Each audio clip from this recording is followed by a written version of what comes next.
What's up, Dragon Brood? So today, well, let me give you a little bit of background. Sometime earlier this year, I got accepted into being on the Commander Advisory Group, which has led to me getting a lot more Commander questions than I normally get, which doesn't surprise me, it comes with the territory. That being said, a lot of people have been asking, what do I think are good cards for a Commander?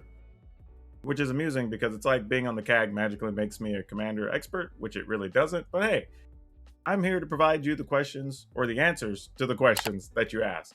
So, today we're going to have a quick top 10 cards from Strixhaven for Commander.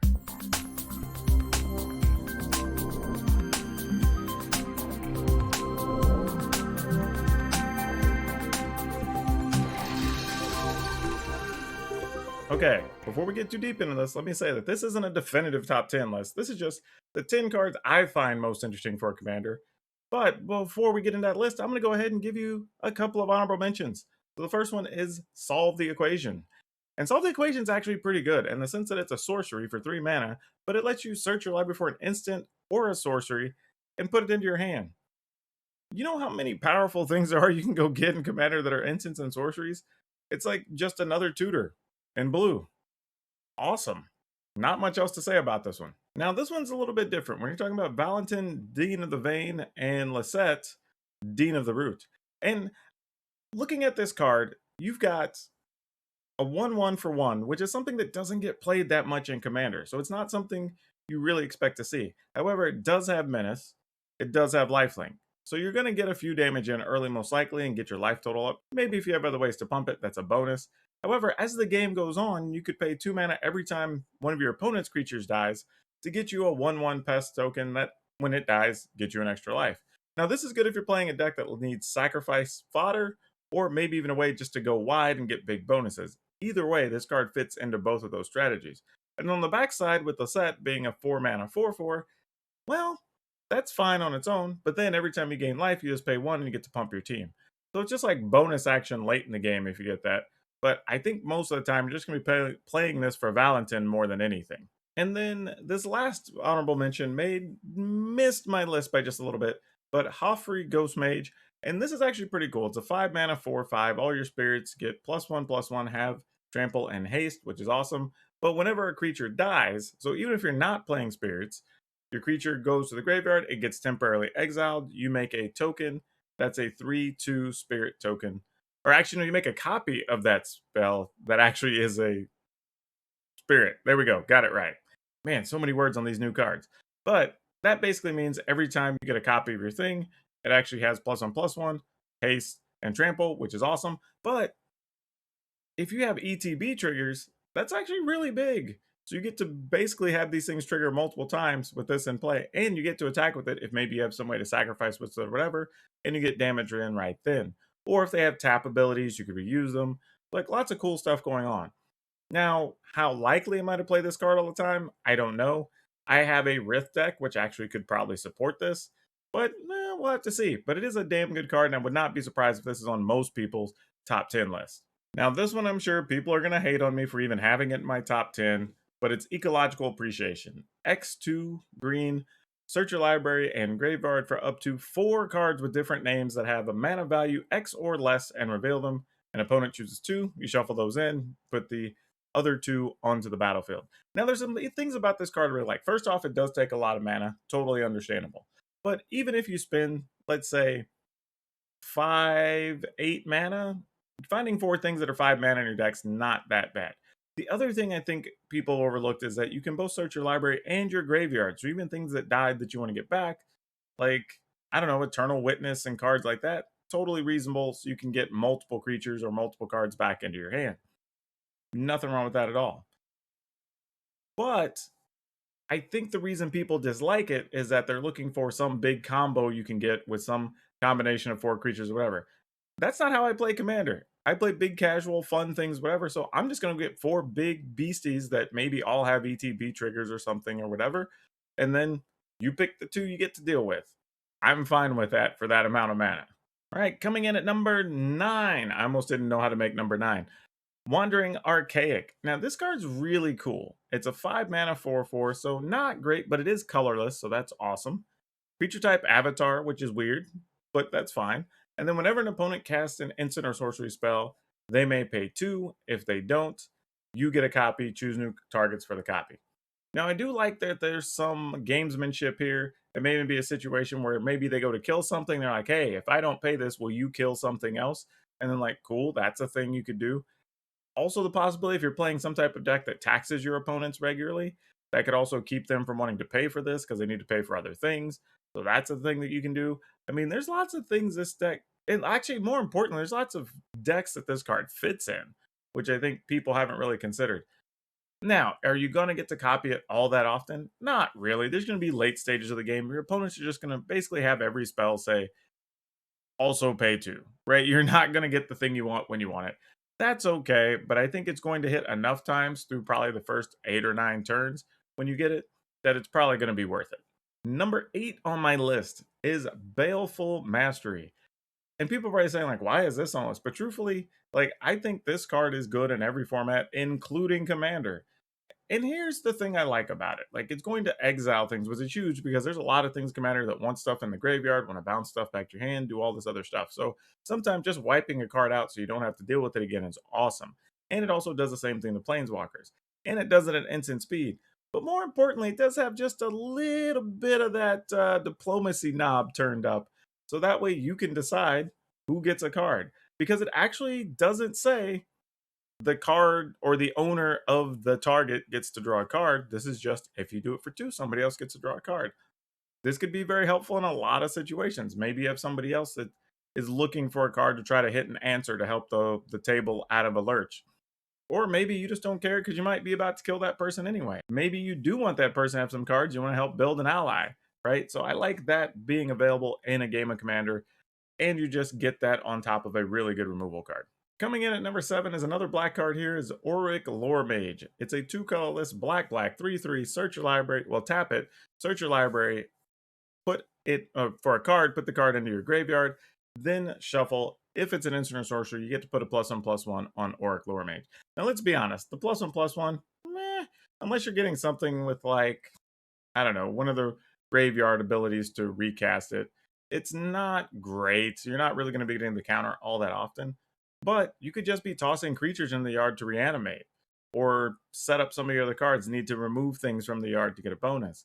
Like, you get to do this every time. This is basically like Entomb on a stick. Like, that seems reasonable, right? I mean, there's really not much else. Just figure out what you need at whatever situation, and if you can get it out of the graveyard, great. Bonus. The lore mage go get it for you. Okay, next up we have Rushed Rebirth. Black, green, instant. Choose target creature. When that creature dies, this turn, search your library for a creature card with lesser mana value. Put it onto the battlefield tapped, then shuffle. Here's the thing. This destroys a creature. Awesome. Well, doesn't destroy it. Just says when the creature dies this turn. But you can find a lot of ways for a creature to die. The big thing, though, is that it doesn't have to be your creature. When your opponent's creature dies, or maybe you have 2 opponents that are blocking each other's thing, and you're like, great, I'm going to choose that. Then when it dies, you get to go search your library for a thing. So maybe the rest of the table's threatened by your opponent's big dragon. You're like, awesome. When it dies, I go get to get something that costs probably 5 or 6 or less. Like, that's pretty powerful. And there's a lot of cool utility cards you can go get, things with ETB triggers, like all kinds of stuff. So I really like this card in a commander space because you can get a benefit even when you're not involved in a situation. Number 5. I always feel when I get to 5, I need to do like the old like Christmas song, the 5 magic cards or something like that. Anyway, Archmage Emeritus. This card I'm going to get highly annoyed with. I mean, this thing is every time you cast an instant or a sorcery, you get to draw a card. It's a 2/2 for 4 mana. Yeah, I just expect we're going to see a lot of this card. Granted, decks aren't necessarily loaded with instants and sorceries, but we all play a fair amount in Commander, even in creature-heavy decks. So if you're playing this, I mean, there's a good chance basically every card's just going to say, cast this, draw a card. Yeah. At 4, we have Reconstruct History, 2 colorless, red-white, sorcery. Return up to 1 target artifact card, enchantment card, instant card, target sorcery card, and up to 1 target planeswalker from your graveyard. Exile Reconstruct History. This card's wild. Like, I mean, I look at this card and I think about, like, what if I only get 3 of these? That's still really good for 4 mana, right? Let's say you get to return, just going down the line here, artifact, enchantment, sorcery. Like, that's still plenty good for 4 mana. Like, think about how many times you would want to get multiple things back out of your graveyard. For 4 mana, this is huge. Now, granted, you can't get a creature, but everything else is eligible. I think that's more than fine for this card. At number 3, appropriately a 3 mana card, Strixhaven Stadium. This card, honestly, almost was my number 1.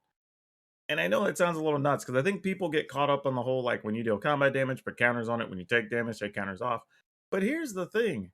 It's a 3 mana rock. I think people seem to just look over that ability, but it still taps for a colorless and then just puts a counter on the stadium anyway.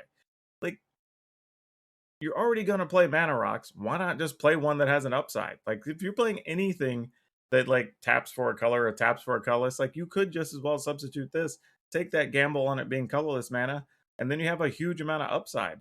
Especially if you're playing something that goes wide or makes tokens or whatever, you could have one attack step that just ends the game potentially, right? Like, that's kind of wild. I mean, really, this is a really, really good card. And I think a lot of people looked at it in terms of 60 card magic and going back and forth, but this actually has some upside in 100 card magic. So, yeah, give this one a look. I think this one might surprise some people. Extus, Auric Overlord, 1 colorless, white, black, black. Legendary creature, human, warlock, 2/4, double Magecraft. Whenever you cast or copy an instant or sorcery, return target non-legendary creature from your graveyard to your hand. That in and of itself is just going to be good. I mean, getting to get a creature back every single time you play an instant or sorcery, yeah, you're going to play this card. And not only that, the backside has real value too. Now, it isn't 8 mana, but every creature you sacrifice, you can make it 2 less. And then you make a 3/6 that gets to attack, and when it attacks, deals 3 damage to each opponent. Not an opponent, each opponent takes 3. Like, this card's really good. And here's another thing, it's one of the few cards that actually have a legendary creature on the front and a spell on the back. I believe this is the only one. So whenever you're playing this in Commander, you actually do get to cast the backside. Now, admittedly, it still gets taxed like normal or whatever for you playing the card, but it's another thing you can do that's unique. So yeah, this card's making it on the list. And finally, number 1 on my list, Tempted by the Auric. It's a colorless blue, blue, blue sorcery. For each opponent, gain control of a creature 3 mana value or less. I guess creature or planeswalker, 3 mana value or less.